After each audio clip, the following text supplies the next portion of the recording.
Welcome, everyone, to another edition of the Coaches Series right here on SSN 24/7, which takes an in-depth look at all the Michigan State coaches like never before in this exclusive series. Today, I'm so excited to be joined by Michigan State wrestling coach Tom Minkel. Coach, thank you so much for joining us here today. We appreciate it. It's a pleasure to be here. You, sir, have had quite a journey in the sports of collegiate wrestling, to say the least, which we will go back to this journey for a little bit. You are hitting quite a milestone for this upcoming season as far as Michigan State wrestling goes. Correct me if I'm wrong. This will be your 25th year as head coach of the wrestling program. That is correct, and it's flown by.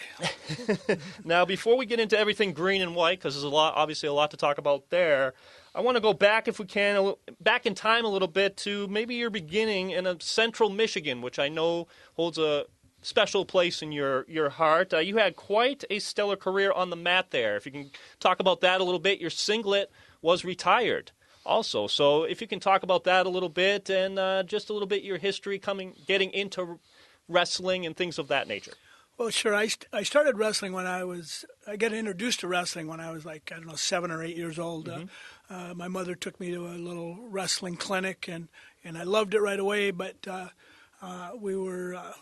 I didn't really get into it formally until junior high, and we were living in Greeley, Colorado, and I was in middle school. In 7th and 8th grades, had a wrestling team, and so I got involved in wrestling and immediately knew it was for me. I played football and baseball, mm-hmm. but wrestling really, I was excited about it and just couldn't wait to get to high school. And I was about to enter the 9th grade, and in Colorado, in Greeley, Colorado, and my dad came to me and said, I've just taken a job in Guatemala for the next 2 years, and so you'll be taking correspondence courses for 9th and 10th grades in Guatemala instead of going to high school. Yeah. And I was... Quite a culture change. Oh, I was just appalled. I was so mad at my dad. I was like, you can't do this to me. And they even considered, having me stay with my grandparents who lived in town. Mm-hmm. But ultimately, my dad said, the family has to stay together and we'll make this a good experience. And ultimately it turned out to be a great experience in two ways. One is... I got 9th grade in a box, and I got 10th grade a year later in a box. And it was a correspondence division through University of Nebraska, and so in high school normally you go to class and then you get 2/3 of the way through the algebra book, and then the semester or the year's over, and, right. And so you have all these holes in your education. Mm-hmm. Correspondence courses, you finish the book before you go on to the next book. So I got a really, really, it was kind of self-education in a lot of ways, but I learned how to study, I learned how to read, I learned how to learn, and I really learned ultimately that you teach everything yourself. Ultimately, mm-hmm. Someone can present it to you, but you have to do the work. So I spent 2 years in Guatemala, and then when I was in 11th grade, then my dad moved back. My family, my mom and dad, moved back here. Okay. And my dad worked here at Michigan State, and so I went to Williamston High School for a couple my 11th and 12th grade years. So then I really got into wrestling, and it took off from there. And of course, like I mentioned, the Central Michigan ties. You went there. You had a great career there. Talk about that a little bit. Getting into the college aspect of collegiate wrestling, and what a jump what's the jump like from high school to college? For that sport. Yeah, sure. And I was a state champion as a senior. I was Williamston's first state champion, and then when it came time to go to college, I looked at Michigan State, but my dad worked in the administration building, and that's within sight of the IM building. I thought, I love my family and everything, but I didn't know that I wanted to go to college. That close to my to my parents. So I looked around, and Central Michigan is where I decided to go. It was, 70 miles away, and they had a good wrestling program, and so I went to CMU and I had just a great experience there. I was their first All-American Division I. At the time, it was a Division II school. And then also at the time, if you placed in the top 3 in the Division II national championships, you could advance to Division I nationals. Okay. So both my junior and senior years, I finished third in Division II, and then advanced to Division I, and then I was an All-American in Division I in my junior year. Finished 5th in the national championships there, and so, but I had a great experience there, and just it was a marvelous place to go to school, and I met my wife there, and stayed there, afterwards as well. I want to touch base with you on the Olympics of 1980. You nearly making the squad, correct? Well, I was on the Olympic team. You were on the Olympic team. And then, of course, the United States boycotting that Olympics. Take us through that for you individually as a competitor and as an American. I mean, so many emotions involved with that, I'm sure. Yeah, it was the single most difficult thing I've ever been through as an adult, certainly. But maybe I should back up a little bit. After college, I met my wife. My wife is a phenomenal singer and went to school for music, and after college, I didn't really know what I wanted to do. I had a degree. I had a degree in teaching. I did my student teaching, but I really didn't. I wasn't passionate about teaching high school or middle school, and I had learned to play the guitar when I was in South America. I spent a lot of time by myself, and I had a guitar, and I kind of picked it up, and my mother was a musician, a pianist and a trained musician. Okay. So I played the guitar quite a bit in high school, and so after college, my roommate in college was a keyboard player for a while, and so we started a small band. Oh, we're going to get to that a little bit. So I went to the music business, and then after the music, I was we were playing in Montreal, and I went to the Olympics, and we were playing in Boston. I went to the Olympics in Montreal to watch. Okay. And I had won the Greco-Roman national championships my first year out of college, and the guy I had beaten in the finals of that tournament was on the U.S. Olympic team, and I told my wife, I said, if he can make an Olympic team, maybe I can make an Olympic team. Sure. So we left the music business and went back to Mount Pleasant, and I started training, and so I trained for 3 years full time, and we went from being fairly well to do as musicians to being stone broke as trying to make ends meet. Ends meet, yeah. And I made the world team in 1978, and then made the Olympic team, won the Olympic trials in 1980, and we were in I think we were in New York, staging to go to Moscow for the Olympic Games, and then we heard this rumor that we might not be going to the Olympics because Jimmy Carter, President Jimmy Carter had decided to boycott the Olympics because the Soviet Union had invaded Afghanistan, where we are now, and in order to protest that, he meaning we, the United States, were going to boycott the Olympics, and it was, it was just like it was impossible. It was, but it indeed was the case, and so, we just went home, and it was just an absolutely devastating experience because making an Olympic team is a thing that doesn't come around very often, enormously difficult to do. And then to find out that you're not going to go because of a political protest of sorts was devastating. But then we spent Jimmy Carter and had all the Olympians, all the sports come to Washington for a week, and we met him, and we met members of Congress, and we spent a lot of time interacting, with the politicians, and an interesting story.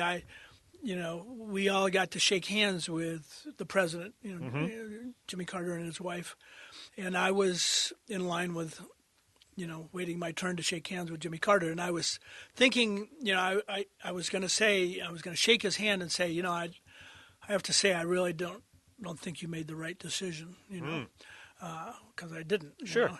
And so I'm getting closer to the president, and then it was my time to shake his hand, and so I shook his hand and I said, "It's an honor to meet you." I just choked. I couldn't do it. Couldn't do it. The first time you talk to the president of the United States, you don't complain or gripe about. I just couldn't do it. So, but anyway, that was that's the Olympic story, and then to kind of finish it up, I trained for 4 more years till '84. Okay. Got even more broke. I mean, we were stone broke by then, and then I got beat in the Olympic trials. And so I wasn't on the team in '84, and then after that I retired from active competition. But in 1992, right? Again, correct me if I'm wrong. You were coaching in the Olympics, correct? Was that? Well, the timeline, How did that transpire? In '84, and I got beat in the trials. I came back. I said, okay, that's that was 7 years of training, and I trained full time. My wife, worked enormously hard to keep us afloat, and then I thought, I got to be a little more responsible here. So I got hired during that time as an assistant coach at Central Michigan. Actually during that stretch while I was training as well. And then my wife and I opened a small chain of video rental stores. CD, DVD rentals, and so that kind of kept us afloat. But from I got a call in '85 from USA Wrestling, the national governing body for wrestling, and they said, would you be interested in coaching one of our overseas teams? And I said, I think I would. And so I got into that. And from '84 to '88, I was an assistant Pan Am coach, assistant world team coach. And then in 1988, I was the assistant coach for the U.S. Olympic team. And the Olympic Games were in Seoul, South Korea. So how rewarding was that with everything you went through for trying to get there as a competitor, but now as a coach? I mean, it must have been real rewarding for you. Well, that got the monkey off my back, so to speak. In '88, I marched in the opening ceremonies in Seoul, with the U.S. contingent, and we competed in the Olympic Games, and that finally got that. Got that off my back, because 1980 was enormously difficult, and so to march in those opening ceremonies was really, really satisfying.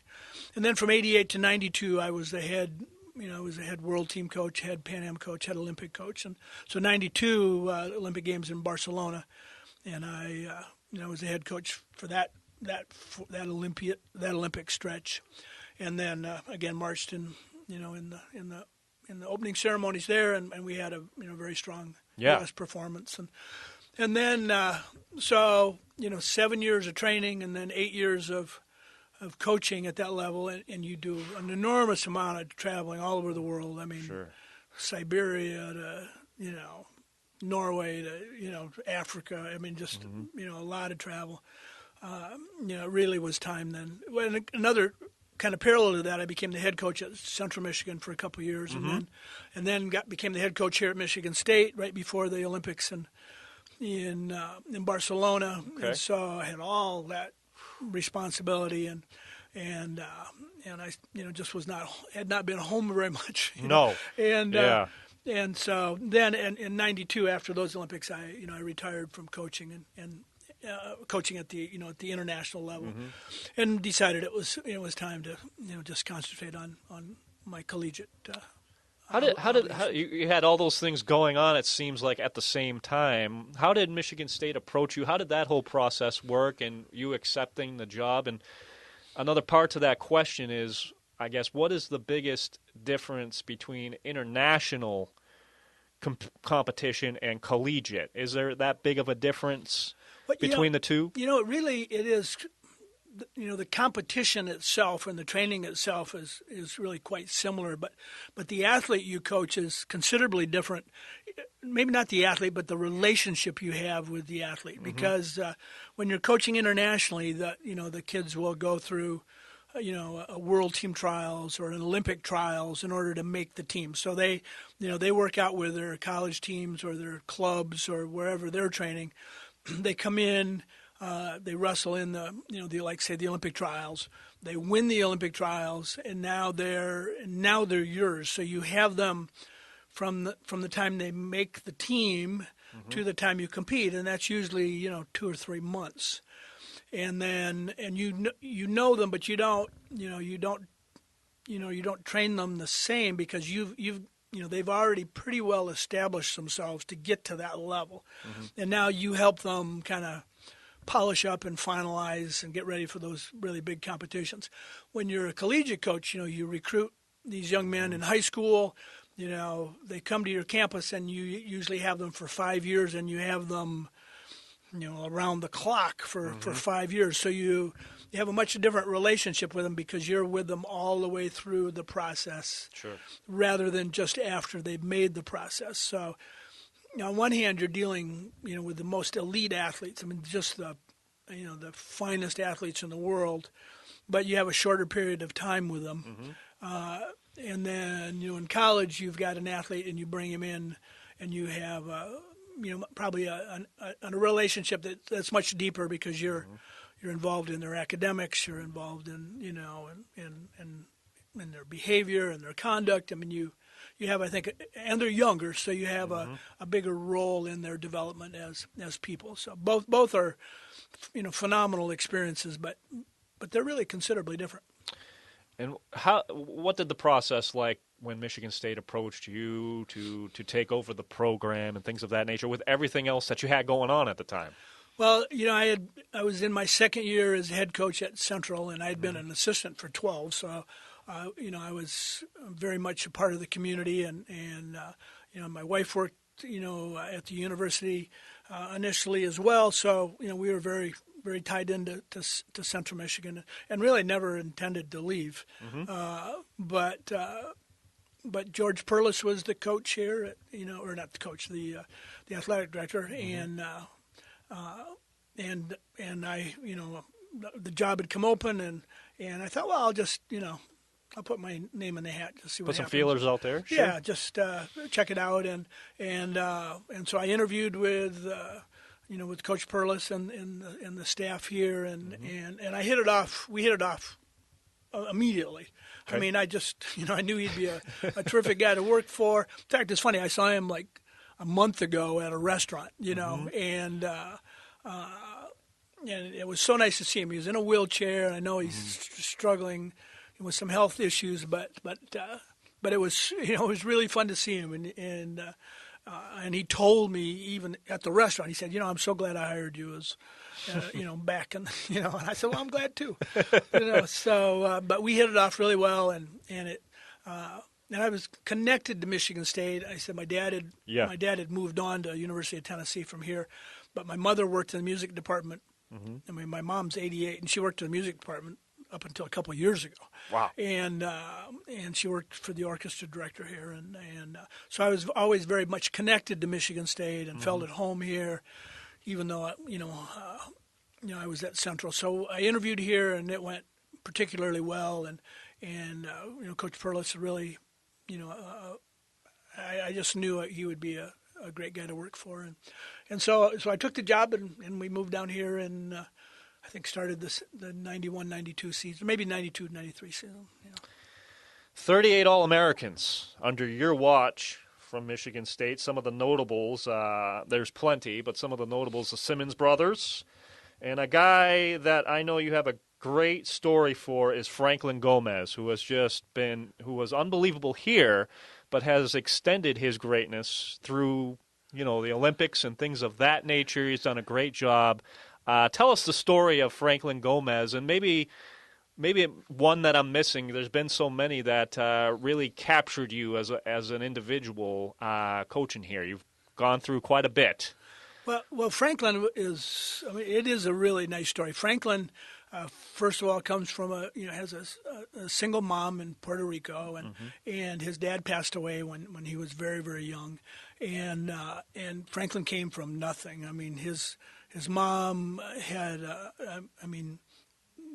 lives in a small home in Puerto Rico with no air conditioning. I mean, just very humble background. And then he went to in order to improve his wrestling, he moved to Florida and wrestled there and was a couple times state champion in Florida, maybe a one-time state champion in Florida. And but I was in Florida recruiting actually somebody else, It's funny how that happens. Yeah. You hear it all the time with coaches. Yeah, and I was at the state championships, and I watched Franklin in the finals, and I was just like, man, what an athlete. And so I talked to him afterwards, and I didn't go there to see him at all. And but we talked afterwards, and I speak Spanish because I spent a lot of my childhood in South America, and his native language is Spanish, and so we had that connection. So I was able to speak to him in Spanish a little bit, and I asked him if he'd be interested in visiting. He said, "Oh yeah, I would." And so he came up, and he came up in I think April, or maybe late May or April. And one of the things he was concerned about was the weather, because he heard the weather in this part of the country was not very nice, and I assured him that it was actually quite lovely here. Yeah.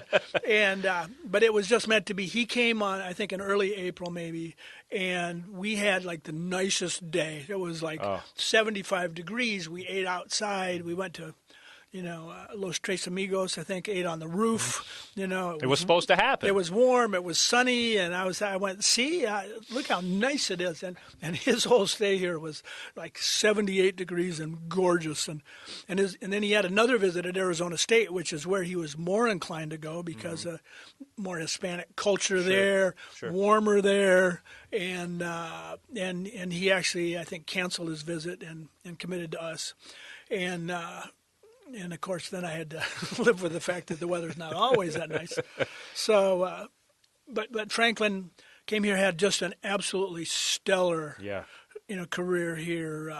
First of all, he's just an outstanding young man, as a person. He's got a lot of our kids to go to church with him. I mean, he's just kind of a religious kid, but just in a very proportionate way. I mean, just a marvelous young man and a great athlete, and was an NCAA champ for us his junior year, and then he was third his senior year. He lost in the semis in an overtime match, and but was NCAA champ, and then has gone to grad school, and then since then he's. He went to Penn State to go to grad school, and then since then his international career has taken off. He's finished second in the World Championships. I mean that's as good as it gets. Yeah. And he wrestled in the Olympic Games, didn't place, but lost, I think, to the guy that were first and third. And but he was actually in town here a couple months ago and visited us, and is wrestling in the World Championships, which will be in Las Vegas in September, and then the Olympic Games, coming up, the following year. So, just a marvelous young man and a stellar wrestler. Leading off of that, is there a specific wrestler or moment, I'll even throw that out there to you, that really stands out as far as having a big impact, not only on the program and the sport, but you specifically? Wow, there have been so many great moments, and one that comes to mind actually is I had a young man named Brian Piccolo, and he came from Saginaw Heritage High School, did not place in the state meet. In fact, I think he went to the state maybe once. No, I don't even think he went to state. I think he went to the regionals, whatever. He had no high school career, no success at all. And when I first started here, he showed up in my office and Coach Minkel, he said, I want to come out for wrestling. I love to wrestle. And I said, okay, Brian, I said, well, tell me your credentials. And he had none. I mean, like no credentials, couldn't, it wasn't any good. And I told him, I said, well, I put my pencil down and I said, you can come out for the team. I said, but your chances of making it here are really slim. Sure. And he said, I don't care. He said, I love to wrestle. So he came out, and sure enough, he was not good at all. He was terrible. And he was also a kind of guy that was a little awkward. So you'd wrestle him and he'd like poke you in the eye, or, you just go, oh, golly, it's just so he wasn't very good, and I wasn't sure I was going to keep him on the team. Then he dislocated his shoulder, and I thought, well, that's the end of his career, and so he came back to practice a couple days later, and he had his shoulder all taped from his neck to his waist, and he said, Coach, he said, I'm so sorry I missed the last couple of days of practice, but I've been in here drilling with my good arm, and he said, I'm not going to miss any more practice, and I couldn't cut him, the guy, I couldn't cut him. So he, in his fourth year, I recruit this guy from Russia who actually is going to school in New York, named Nick Muzashvili, and Nick was a great wrestler for us, but Nick wanted a red shirt, so I said, well, so Brian Piccolo was our 197 pounder, and I said, okay, well, we'll go with Brian. Well, Brian, didn't have much offense, but he was almost impossible to take down. I mean, you get in on his leg and he'd bounce around, and you couldn't take him down. Well, he had, I think, if memory serves me right, he had about 17 overtime matches. He had no offense, but he was impossible to take down, and he won, I think, all 17. It was just some ridiculous stat. So the Big Ten championships are at Michigan State, and somehow Brian weasels his way into the finals. So he's in the finals of the Big Ten championships, and he has a kid from Iowa in the finals who was all everything, and. Let's see, I think his name was Lee Fullhart. But anyway, so he's, so I've got Brian Piccolo, who's got 0 credentials, and we're wrestling this kid from Iowa who's, 4-time state everything, and he gets in on Piccolo's legs, can't take him down, it goes to overtime, and the other kid gets tired, we beat him in overtime, and Brian's a Big Ten champ, goes on to the NCAAs, finishes 5th at the NCAAs. A true underdog story. Oh, just, an impossible. And then he comes back his senior year. He finishes 2nd in the Big Ten, 5th again in the NCAAs. And just a remarkable athlete. And just came from nowhere. So I think the story's over, And so he graduates. He goes to Oklahoma. He's a school teacher. Gets a job down there. But then he calls me and he said he goes into police work. And he's on the SWAT team in Oklahoma City, and he knocking down doors and drug busts and that kind of stuff. But he calls me and says, Coach, he said, I've gotten into judo, and he said, and I said, I just love judo, and he said, I think I can make the Olympic team in judo. and I flash back to when he was in my office when I was thinking to myself, you have no chance to make our wrestling team. I thought, well, I'm not going to make that mistake again. Sure. So I said, well, good luck. I said, what's your experience? He said, well, I don't have any experience. He said, but I really love it and I'm going to work really hard. Well, long story short, he does really well at the national, in the nationals. He gets better and better. In the Olympic trials, we have the Olympic trials with wrestling and judo together, and he's the number 8 seed, and so he wrestles or judos or fights the number 1 seed. The bottom line is that he makes it all the way to the Olympic finals in judo, loses in the finals to a guy who was their previous Olympian, but he taught me you never tell a kid that he can't do something, because he went from no judo experience at all to being 2nd in the judo Olympic trials, and so anyway, he's one of my favorite stories, and I saw him actually 2 years ago at the national championships, and he's still doing police work, still on the SWAT team, but I learned from him that you never, you don't prejudge anybody. Yeah. If a kid's motivated, you just support them. You don't say, hey, no, you can't do that. Just a great story, an absolute great story. And you talk about the Big Ten in the Midwest through this interview, and just what is it about the tremendous passion for the sport of wrestling in the Midwest and in the Big Ten? Because I would dare say the Big Ten, from top to bottom, collegiately, is the toughest, if not the toughest, conference for wrestling. I mean, you can specify on certain colleges in the Big Ten, but my goodness, it seems like every year it's amazing what type of product and what type of athlete they put out in the Midwest for this sport. Well, you are 100% right. The Big Ten has really dominated the NCAA championships for the last 25 years. I think in the last 25 years, 20 of the last 25 years, the NCAAs have been won by a Big Ten team, including the last 9 years in a row. And the 5 years out of that 25, the Big Ten was the second team. A Big Ten team was the number 2 team at the national championships. So it's the commitment to college wrestling from the Big Ten schools has just been just off the charts.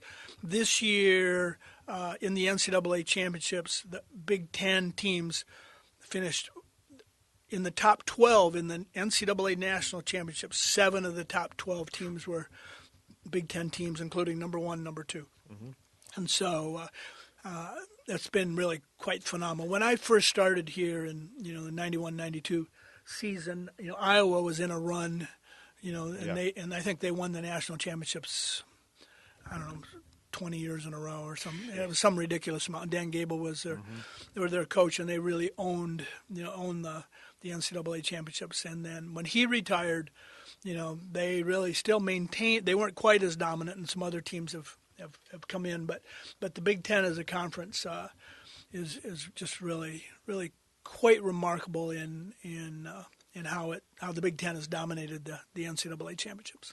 In your view, what needs to happen for collegiate wrestling maybe to take the next step, maybe to branch out even further, because it's so popular in this area, and to try and branch it out into other areas of the United States? What needs to happen, do you think, to bring college wrestling to the next level? Well, that's a very good question. We lost a lot of teams, to when Title IX became the law, and there wasn't an equivalent women's sport, and I think too we had maybe taken for granted that we'd be fine, but what I really think wrestling has to do is number one is we've got to make sure that that we graduate young men into the coaching profession at the youth level, because wrestling has to have a strong youth base in order to flourish at the collegiate level. And so I think that's job number one. In certain parts of the country, it's very strong. Michigan's very strong. Pennsylvania, Ohio, are particularly strong. But we've got to continue to grow the sport at the high school and junior high level. So like myself, when I was a middle school youth, there was a team that I could join, and there were coaches and there were events and so on. So we have to, number one, make sure that, that we have opportunity for young children at the youth level. Then I think, number two, at the collegiate level, we've got to do a better job of marketing our sport, making sure people, we get new fans, and wrestling is, very exciting. But if you go to a basketball game, or a football game for that matter, you watch the game, but there's an awful lot of other stuff going on. Absolutely. If you go to basketball, there's cheerleaders who are dancing. There's a dance team that's performing. There's a free throw contest between timeouts. There's video boards. There's concessions. There's all kinds of entertainment going on besides the basketball game. And in wrestling, we tend to roll out the mat and just wrestle. But if you're a real hardcore wrestling fan, well, that's fine. But when I take, if my wife and I go to a basketball game, she gets to be entertained. Not only, but she's marginally interested in basketball, but she enjoys all the other activities, which make it an event. And in football, the same way. You got all this other stuff going on that makes you have a large entertainment package. And so I think in wrestling, one of the things we have to do is we've got to make sure that we present an entertainment package, not just the sport. The sport by itself is fine, but we've got to do a better job of making it an event and making it entertaining. And so, I think those are some things that we need to do, and we've got to make sure that our product is entertaining. MMA. We have talked about this a few years ago. I remember talking to you about that, and it has skyrocketed since then in popularity. And Michigan State's had a few wrestlers that have succeeded in the MMA. Rashard Evans, of course, number one. And Gray Maynard is another one. They've successfully gone through that process and done quite well, which I know you're very happy about, very proud about. Because of MMA and its popularity, do you use that as a recruiting tool to kids, saying, hey, come here, because wrestling is such a prominent factor in MMA? Do you use that as a recruiting tool when you're trying to recruit kids? There is life after, collegiate wrestling and even the Olympics. You can get into that. Do you use that? Well, it's part of the discussion, but honestly, it's really not a big part of it. Okay. It's interesting. The MMA, the MMA business is we've had, as you mentioned, Rashad Evans is probably our biggest, and Rashad had still has a phenomenal MMA career, and Gray Maynard, still fighting, and Randy Couture is one of my really good friends.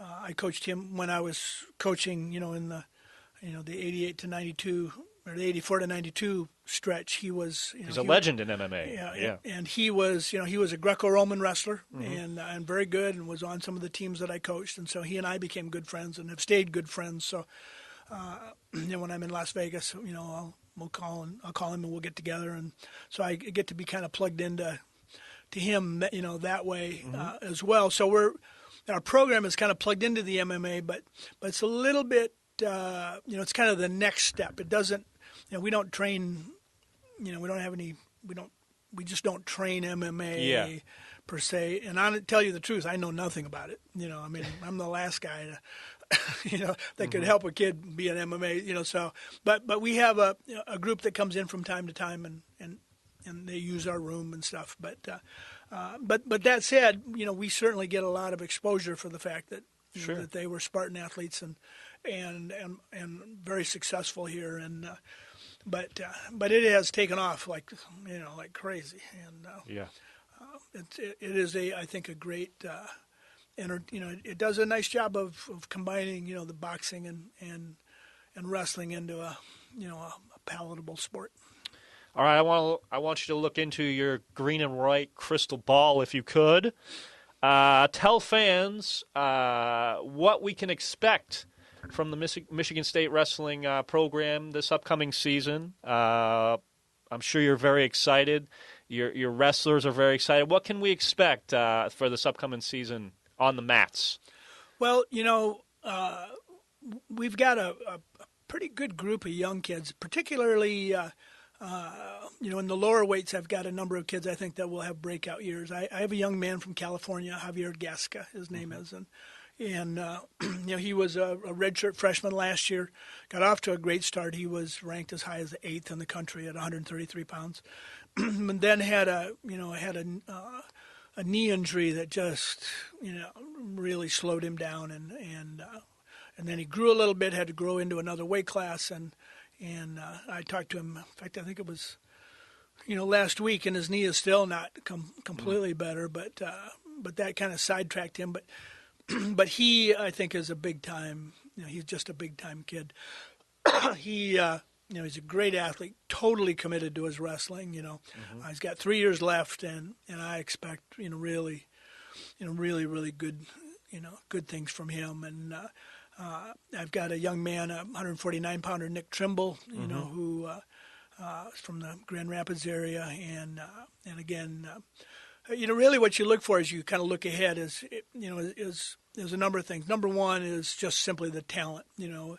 Is a young man, just athletic enough, a strong enough technical wrestler to do well at the Big Ten and national level, and then the second thing is is the work ethic. Can you get the kid really hooked on? Is he really hooked on wrestling? Does he really have that goal in mind? And so that's the second thing, and then thirdly is you just have to guide them through that process and make sure they get the coaching and the experience and the training they need to go to get to the next level and be competitive and so we've got a number of kids like that we've got a young man who's a senior, Joe Johnson, who's will be probably a 57-pounder for us, and Joe has had had a number of injuries recently, but I'm a highly motivated young man, and he's the kind of kid who hasn't been on the radar because he's had some issues, but if he can stay healthy, he'll be a player for us, and the really nice thing about him, he's a 4-point student in the honors college, and so you really hope to kind of do those things together, be a great student, be a great athlete at the same time. Okay, a couple more questions for you. We'll let you go. What is the most satisfying thing about running a program, building a program for as long as you have? And on the flip side, what are the more challenging things for you to have to handle? Well, the very best thing is a relationship you develop with the young men, and and sometimes it's not easy. I'll tell you this story briefly here. I had a young man years ago. His name was James Brim, and he was a tough young kid, but he came here and he came from kind of a well-to-do family. He wasn't very motivated, and he really never did anything here. And in his junior year, he got in trouble, and he got in some pretty serious trouble. And I brought him in, and I had to, I suspended him from the team for the remainder of the year, and I didn't think I'd ever see him again. And then he came back his senior year, really didn't do anything, and I spent a lot of time working with him and he didn't do squat here as a wrestler. And then he graduated, and he was a good student, but not a very good wrestler, mostly because he just didn't work very hard. And so he graduates, and I pretty much forget about him. And like 3 years later, there's a knock on my door in the summer. And I opened a knock on the door. I opened the door, and it's James Brim. And I said, James, what are you doing here? And he said, Coach, he said, I just he said, I just had to come back and talk to you. He said, I'm in town just for a brief time. He said, after college, after Michigan State, he said, I went to Harvard, got into Harvard, graduated from, got his master's degree from there, and then got into Oxford University. Wow. Got into Oxford University to work on his PhD, and then had to agree to work. Had a job lined up after that, but he said, I just wanted to come back and tell you that how much, I appreciated what you did for me as a college athlete. And he said, I learned that I had to be more disciplined and whatever. And then he gave me a big hug, and and I thought I had no impact on this kid at all. Yeah. And the truth of the matter is that, through the experience, he became he learned some lessons and became a better kid, and then has this enormous future ahead of him, and I had a part in it and didn't even know it, and it's those kind of things where you just go, this is what makes coaching, really what it is. Now, the hard side, of course, is, excuse me, that the difficult thing is, the most difficult thing is is that is getting through the process. We're in an enormously difficult conference, and then sometimes you go out there and get the dog beat out of you, and the challenge of keeping your team on track, keeping them positive, keep learning them, making them understand that that this is kind of representative of life, that you will go into the world with all this optimism and you think things are just going to be fine. And the truth of the matter is that life can beat you up in ways that you never expect. But, you have to get up. You have to be resilient. You got to, keep your head on straight. You got to be a good person. You got to have a great work ethic, and you'll navigate your way to where you want to be. And you learn that here. You can learn that here at Michigan State. 'Cause there'll be times you just get the dog beat out of you and you just go, why am I doing this?